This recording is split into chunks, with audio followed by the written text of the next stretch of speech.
Eric Berne, kelahiran Montreal, Kanada, adalah pelopor analisis transaksional atau AT. Dia mulai mengembangkan AT ini sebagai terapi, bermula ketika dia bertugas dalam Dinas Militer Amerika Serikat diminta membuka program terapi kelompok bagi para serdadu yang mendapat gangguan emosional sebagai akibat Perang Dunia Kedua. Pengertian analisis transaksional atau AT adalah teori yang berfokuskan pada keputusan-keputusan awal yang dibuat oleh manusia dan menekankan kemampuan manusia untuk membuat keputusan-keputusan baru. Dengan kata lain, teori ini mempelajari interaksi antar individu dan pengaruh yang bersifat timbal balik yang merupakan gambaran kepribadian seseorang.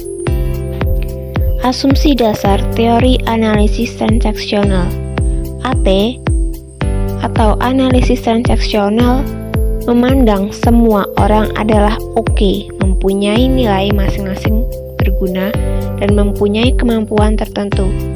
Semua orang dianggap mempunyai dasar yang sama sebagai pribadi yang menyenangkan dan berkeinginan untuk mengaktualisasikan diri.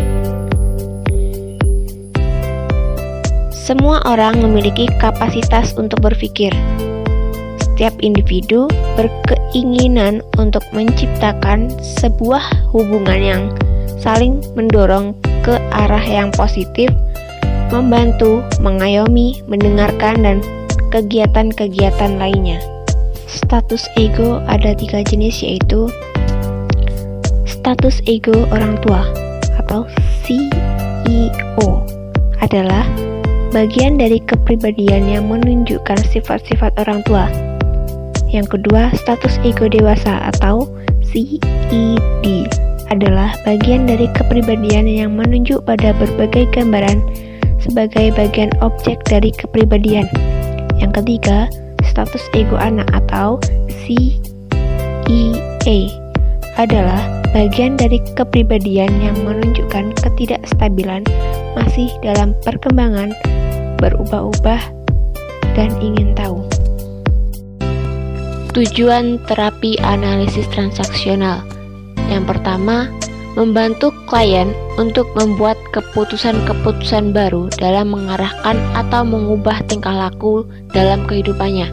Yang kedua, memberikan kepada klien suatu kesadaran serta kebebasan untuk memilih cara-cara mengenai posisi kehidupannya serta menghindarkan klien dari cara-cara yang bersifat deterministik.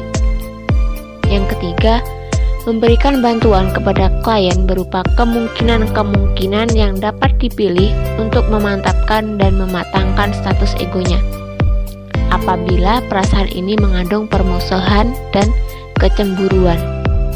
Teknik-teknik dalam analisis transaksional menurut Muhammad Ramli. Yang pertama, permission atau pemberian kesempatan.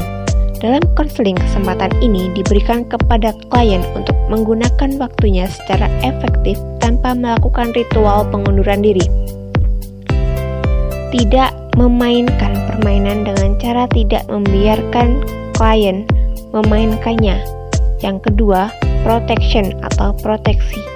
Klien mungkin akan merasa ketakutan setelah ia menerima kesempatan untuk menghentikan perintah-perintah orang tua dan menggunakan status ego dewasa dan status ego anak. Yang ketiga, potensi atau potensi. Seorang konselor ahli sihir, melainkan orang tahu apa yang akan dilakukan dan kapan melakukannya. Kelebihan analisis transaksional menurut Gerald Corey. Yang pertama, sangat berguna dan para konselor dapat dengan mudah menggunakannya. Yang kedua, menantang konseli untuk lebih sadar akan keputusan awal mereka. Yang ketiga, integrasi antara konsep dan praktek analisis transaksional dengan konsep tertentu dari terapi Gestalt amat berguna karena konselor bebas menggunakan prosedur dari pendekatan lain. Kelemahan atau keterbatasan analisis transaksional. Yang pertama, banyak terminologi atau istilah yang digunakan dalam analisis transaksional cukup membingungkan. Yang kedua, penekanan analisis transaksional pada struktur merupakan aspek yang meresahkan. Yang ketiga, konsep serta prosedurnya dipandang dari perspektif behavioral, tidak dapat diuji keilmiahannya.